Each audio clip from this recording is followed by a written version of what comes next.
Olá, começa agora mais uma edição do Tela Política. E hoje eu recebo o ministro do Trabalho, Luiz Marinho. É uma honra tê-lo aqui.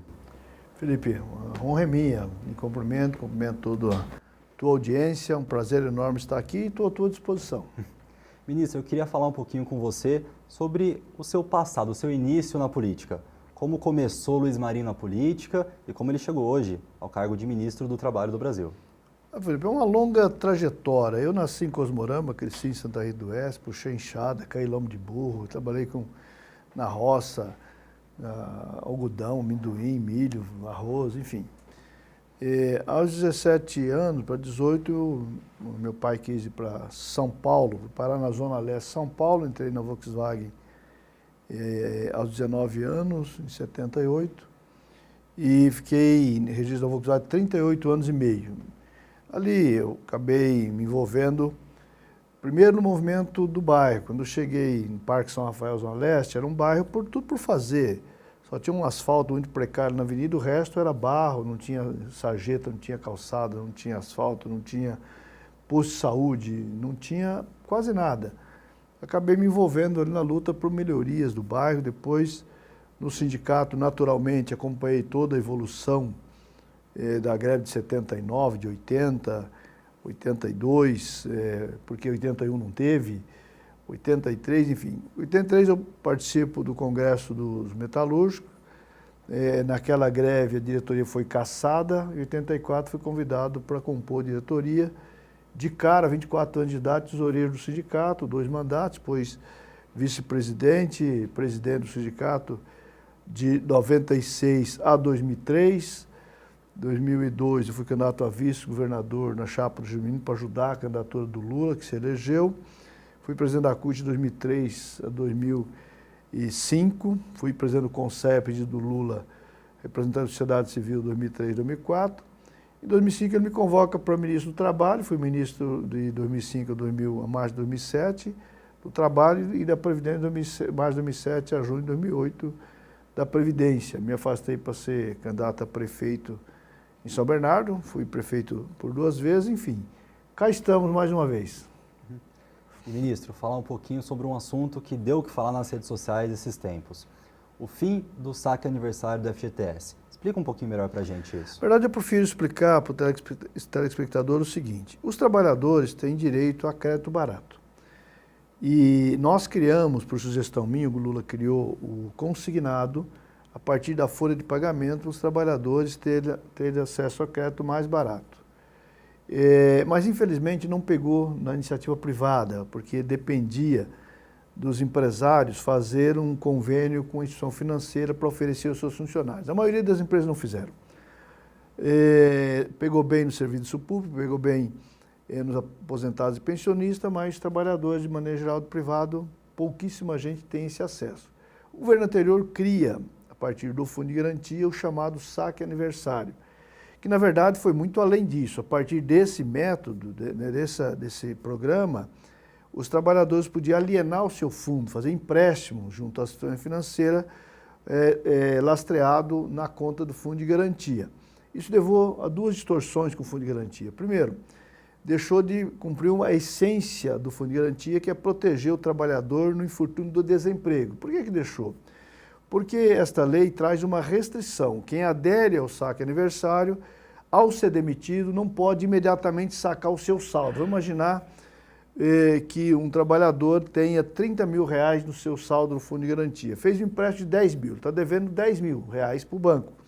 Ele, portanto, poderia, ao ser demitido, sacar 20 mil e deixar 10 mil para honrar o empréstimo que ele fez. Não, a lei proíbe que por 3 anos ele seja proibido de sacar o que é seu. Isso leva com que 9.600.000 pessoas hoje, trabalhadores que foram demitidos, não podem sacar o seu saldo. Nós temos que corrigir essa distorção. Para corrigir, tem que acabar com esse formato do saque aniversário.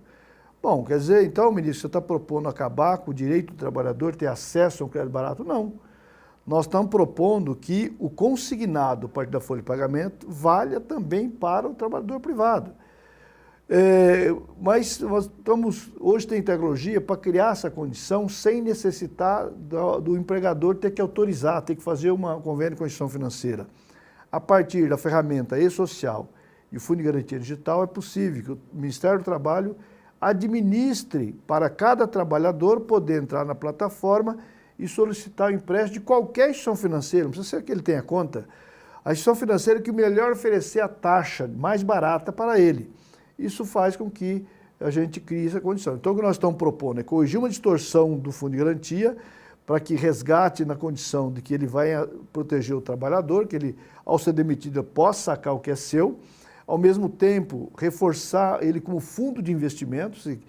Cada cidade que tenha saneamento básico, Felipe, passou por financiamento do Fundo de Garantia. Mais de 92% foi financiado pelo Fundo de Garantia. Minha Casa Minha Vida, enfim. E com o que está acontecendo, o fundo deixa de ter 100 bilhões para lastrear novos investimentos, para criar novos empregos, porque são a ordem de 100 bilhões que estão alienados junto aos bancos por conta desse fenômeno aí do saque aniversário.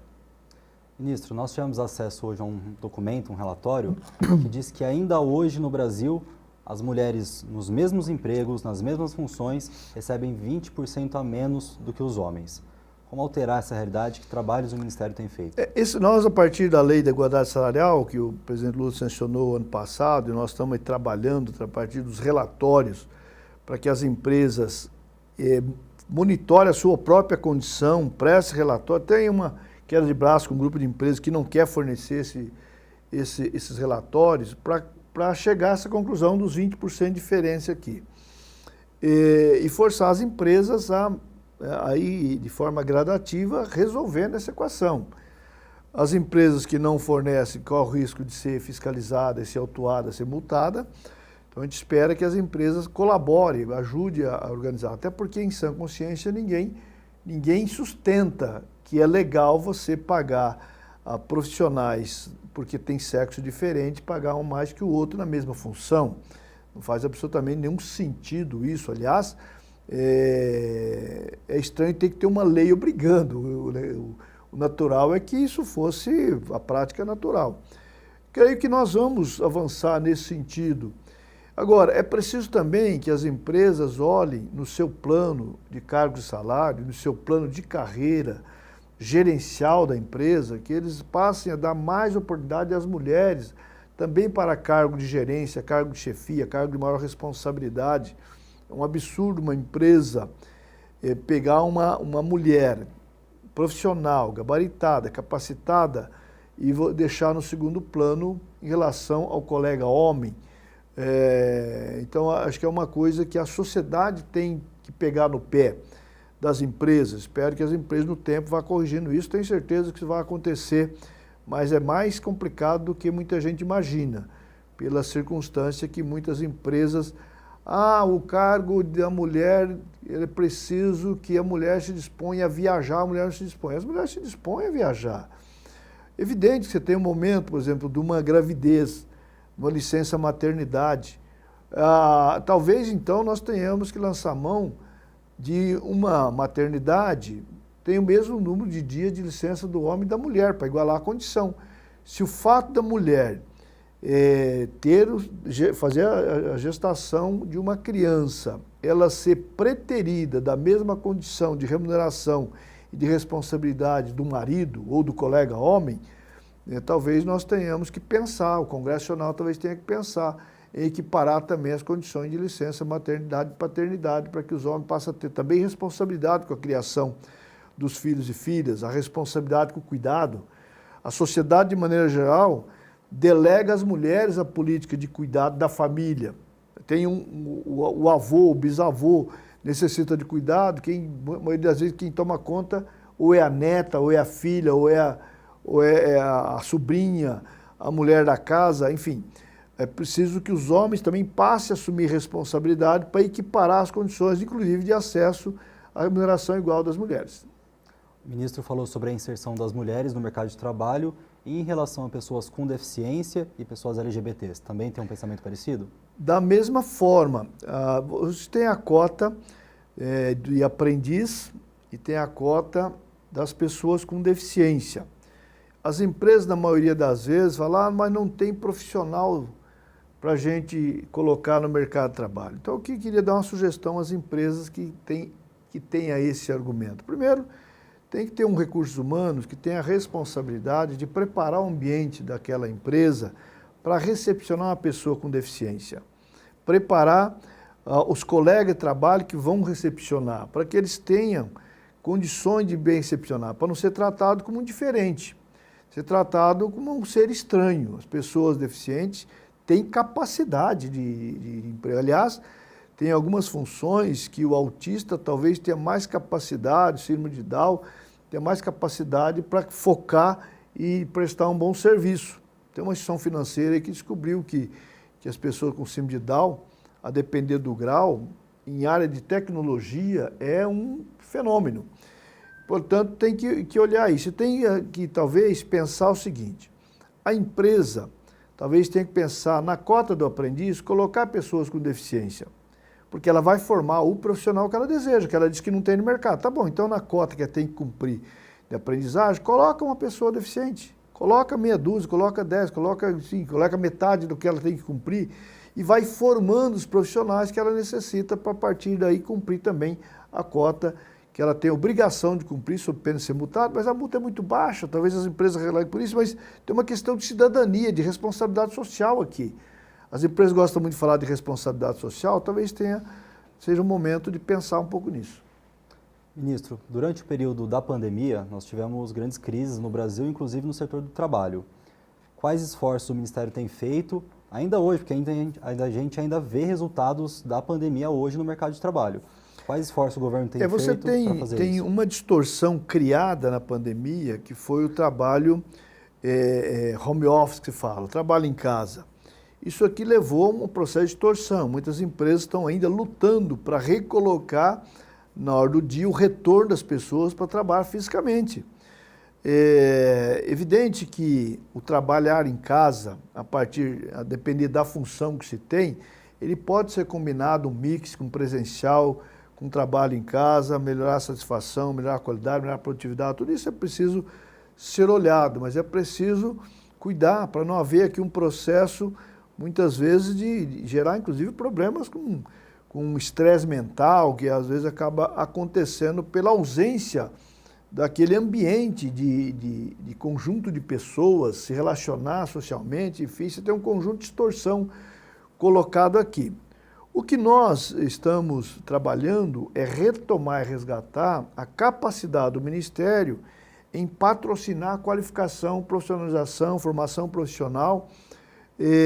Vem crescendo no Brasil, e o presidente Lula tem estimulado, o ministro Camilo Santana tem implantado, por exemplo, educação período integral, exatamente para combinar formação profissional, ensino tecnológico, enfim, para você ir criando melhores condições.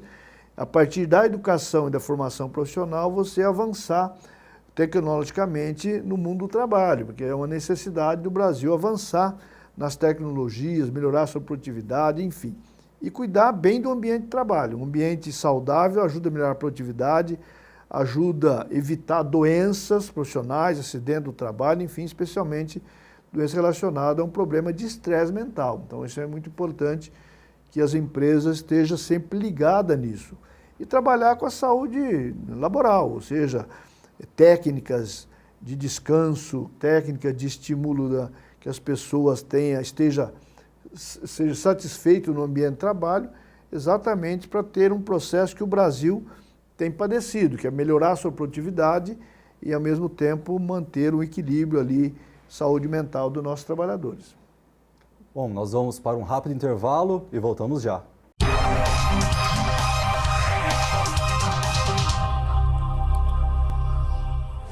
Na BR-8 TV, a qualidade é a nossa marca registrada. Oferecemos uma programação rica e variada, com programas como Cida Caram, Uma Viola na Cidade, O Coração, Rene Malheiros Entrevista, Sintonizados, Agro Shopping, Cuiabano Lima, Tá na Hora do Esporte e muito mais. Somos a única emissora local com transmissão HD em Rio Preto e mais de 8 cidades da região através da Claro TV pelo canal 527, além do canal 27. Se você é produtor de conteúdo, traga seu programa. Venha fazer parte da BR8 TV e alcance um público qualificado. Seu programa também será exibido através do site br8news.com.br. Junte-se a nós e transforme seu conteúdo em sucesso. BR8 TV. Nativa é festa, é aniversário da Nativa. Muita música e informação, isso é tudo de bom, isso é muito Nativa. Comemorar 15 anos com o melhor ouvinte do mundo, isso é muito Nativa. Oferecimento Renoville, deixa seu Renault pronto para qualquer desafio. Vá conferir condições especiais. Implantes dentários e lentes em resina, Oral Unique, Viva de Frente. Marra Restaurante Bar, comida caseira de verdade. Ultragás, entrega rápida com qualidade e segurança. Centro Médico Doutor Solidário, saúde para todos. E R7 Veículos, aqui dá bons negócios com qualidade e bom preço. É aniversário Nativa. Nativa.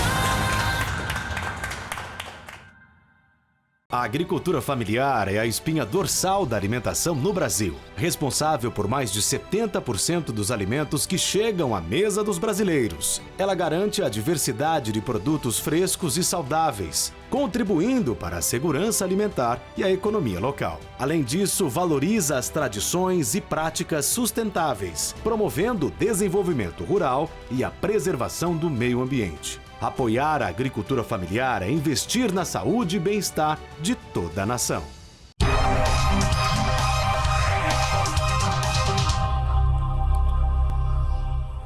Estamos de volta hoje com o Tela Política com o ministro do Trabalho, Luiz Marinho. Ministro, eu queria falar um pouquinho mais aqui sobre a nossa região. Quais esforços o governo federal tem feito para a criação de empregos aqui no nosso interior de São Paulo, até um pouquinho mais especificamente aqui em Catanduva? Olha, Felipe, o governo ele olha o Brasil inteiro a partir das políticas públicas, especialmente olhando a economia. Se a economia vai mal, as coisas vão mal. O presidente Lula nos orienta, e o presidente Lula é um craque nesse sentido, de dizer o seguinte: muito dinheiro na mão de poucos vira investimento na Bolsa de Valores.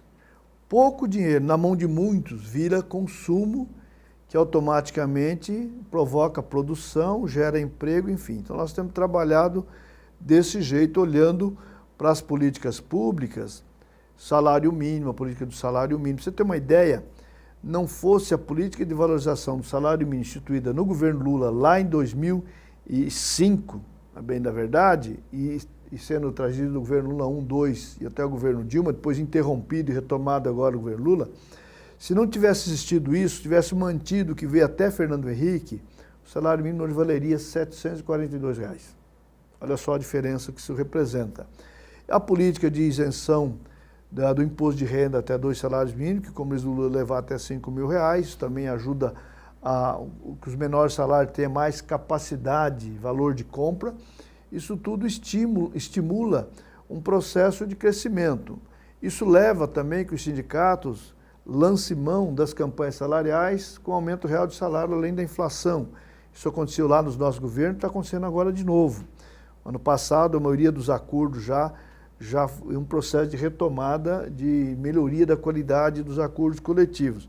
Tudo isso eleva, no Brasil inteiro, consumo, leva consumo, mais produção, geração de emprego. Nós geramos 2.950.000 empregos em 19 meses do governo. E vamos continuar assim, porque tem muita gente desempregada ainda. Por mais que a taxa de desemprego esteja baixa, mas nós queremos estimular, inclusive, aquela parcela de trabalhadores que não está procurando emprego, seja na camada da juventude, que nós queremos estimular, que é a partir da qualificação, da capacitação, da elevação de escolaridade, né, dos ensinos tecnológicos, que nós temos vários cursos à disposição, que ele vá para o mercado de trabalho. O eventual aposentado, mas ainda jovem, que tem ainda uma energia que possa ajudar a produzir no que nós precisamos, tem muitos segmentos necessitando de mão de obra e está faltando mão de obra, nós queremos também, em algum momento, esses veteranos voltar para o mercado de trabalho para ajudar na produção do país. Tudo isso está acontecendo no Brasil inteiro. Os territórios, muitas vezes, necessitam, inclusive, de projetos da própria localidade. Então, o que o presidente Lula, quando lança a seleção de projetos? tem cidades que simplesmente não apresentam, não concorrem, não participam, não disputam os recursos do PAC, por exemplo, seja de infraestrutura, seja de saneamento, para poder gerar na sua cidade, no seu território de desenvolvimento. Eu não sei se Catanduva disputou, mas estava em São Carlos não disputou os projetos do PAC, por exemplo. Um absurdo. Então, a nova safra de prefeitos, em fevereiro, o presidente Lula deseja receber os novos prefeitos e prefeitas para apresentar. Se preparem projetos, nós vamos lançar a mão de uma nova leva de possibilidade de seleção de projetos.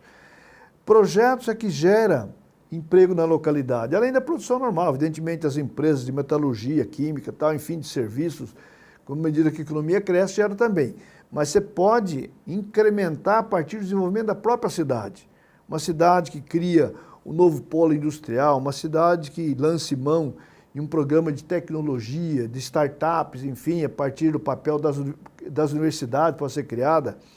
Aqui é uma região, eu tive o ano passado com a Beth e ela falava da necessidade, por exemplo, na área da saúde. A saúde, Felipe, nós importamos mais de 90% dos equipamentos de saúde. O vice-presidente Alckmin vem liderando o debate orientado pelo presidente Lula da reindustrialização do país. E uma da área que nós queremos industrializar é a área de saúde. Como fazer esse mercado que a gente importa quase tudo, que a gente possa produzir no país. Evidente que sempre nós vamos importar coisas, porque um país que quer exportar, ele também tem necessidade de importar do outro, né? Mas a China, por exemplo, nós queremos que a China importe não somente commodities, nós queremos que importe também produtos industrializados, com valor agregado, enfim. Então você tem aqui um processo grande de oportunidade e possibilidade de desenvolvermos para gerar mais empregos de qualidade. A indústria sempre oferece empregos de melhor qualidade do ponto de vista de remuneração e de tempo que você vai ficar naquele tipo de emprego, né? Mais do que o serviço, mais do que o comércio, enfim, é um complemento das coisas. Ministro, a sua vinda para Catanduva hoje está diretamente ligada à campanha da Beth Saão para a Prefeitura. Você já tem um relacionamento lá com ela há bastante tempo, já veio pelo menos 2, 3 vezes aqui para Catanduva, né, com ela, com a Beth. Queria saber qual que é esse relacionamento dela com vocês, aliás, com o governo federal, no caso. O importante, o recado é o seguinte, a Beth, ela tem uma relação, né, com o governo federal, tem uma visão de projeto nacional e ela faz parte dessa visão de projeto. O que eu posso garantir a toda a população de Catanduva? A Beth, sendo prefeita, vai ter o respaldo do presidente Lula, vai ter o respaldo do governo federal. Que tipo de respaldo? O dinheiro vem a qualquer custo? Não, o dinheiro vem quando você tem bons projetos que você possa transformar em obra, possa transformar em ação econômica, em atividade econômica, e nesse sentido terá o respaldo do governo federal. Então essa é a garantia que nós podemos dar na aposta para a cidade, de que, olha, a melhor aposta passa por aqui, passa pelas eleições, né? A democracia, ela pressupõe que o eleitor, a eleitora faça suas escolhas políticas. E o governo federal tem a obrigação de ajudar as cidades. Agora, quem tem mais intimidade, quem terá mais condições de apresentar os processos, ligar para os ministros, falar, olha, estamos apresentando, está aí no secretário aí de tal pasta, nós queremos o apoio para a educação, para a saúde, para a habitação, Minha Casa Minha Vida, ou para um projeto aqui que vai desenvolver um setor da indústria na cidade, na região. Evidentemente, quem tem o grau de intimidade é a Beth. Então a gente fala, olha, pode fazer essa aposta, que é uma aposta certeira, que terá o apoio do governo federal nos projetos que a Beth liderar aqui. Uma intimidade partidária, inclusive, né? Partidária, inclusive, de amizade mesmo, de conhecimento. A Beth é deputada já algumas vezes, o povo aqui de Catanduva já o fez ela deputada algumas vezes, evidentemente que ela não se elegeu somente aqui, tem a amplitude dos votos que ela tem, inclusive na capital, espalhado no estado, mas a grande votação dela é aqui em Catanduva. E por isso sabe que ela tem conhecimento, tem relacionamento com o ministro Haddad, tem relacionamento com o ministro Camilo da Educação, com a ministra Nízia da Saúde, comigo no Ministério do Trabalho e Emprego. Então nós temos todo interesse que a Catanduva esteja interessada em implementar as políticas do governo federal aqui. Eu nunca recebi uma ligação do atual prefeito. Nesses quase 2 anos de ministro do Trabalho e Emprego, nunca recebi um chamado. Escuta, tem algum projeto que Catanduva poderia se beneficiar para ter um projeto para desenvolver aqui qualificação, capacitação, para formar a mão de obra de Catanduva e região? Não. Então, recebi do Edinho, prefeito, recebi do Cido, prefeito de Matão, recebi de outros prefeitos, não só do PT, de outros partidos também, e a gente sempre responde positivamente para as cidades que interessam dos projetos. E a Beta, com certeza, se eleita antes de tomar posse, ela já está batendo lá nos ministérios para trazer projetos para cá. Ministro, o histórico de eleições aqui de Catanduva diz que majoritariamente a população é do espectro contrário da Beth, é de direita. Inclusive na eleição de 2022, entre Lula e Bolsonaro venceu aqui na cidade.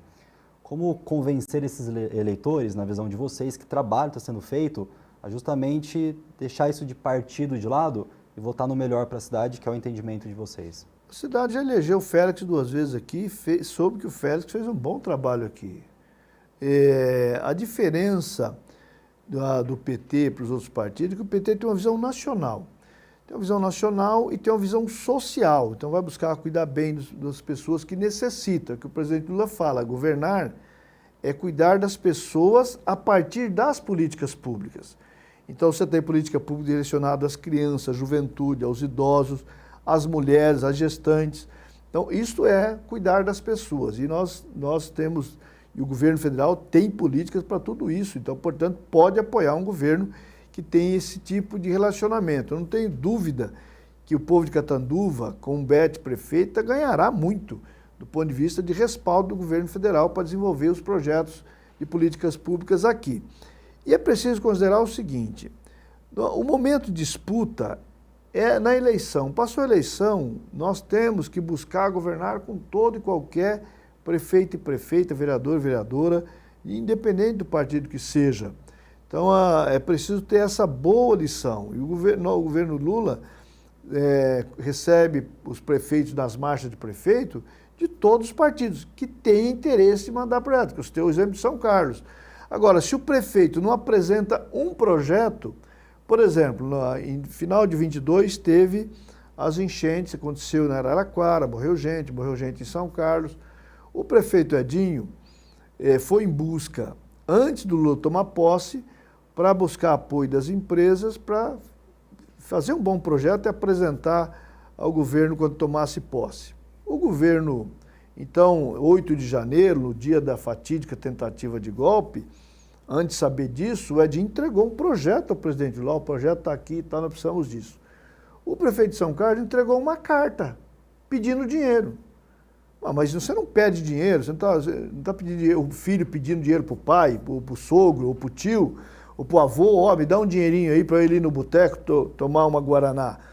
A relação de entes é preciso apresentar projetos, projeto básico, projeto executivo, né, quantas pessoas vão ser beneficiadas, qual setor da economia da cidade vai ser beneficiada, o que vai desenvolver naquele projeto. Então, essa é a grande diferença de muitos gestores. Então, não adianta falar assim, o governo não manda dinheiro para cá. Você apresentou algum projeto? Não. Então, não vai vir mesmo.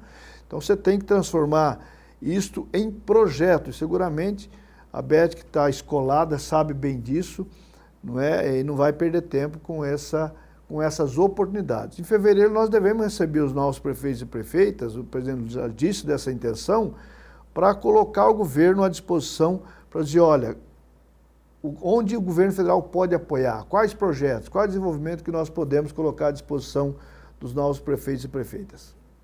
Bom, ministro, o papo está bom, mas acabou o nosso tempo, infelizmente. Eu quero agradecer a sua presença. Sempre à disposição, Felipe, a você e aos telespectadores, um abraço e boa sorte, que Deus abençoe. E esse foi o Tela Política de hoje. Muito obrigado pela sua audiência, até a próxima.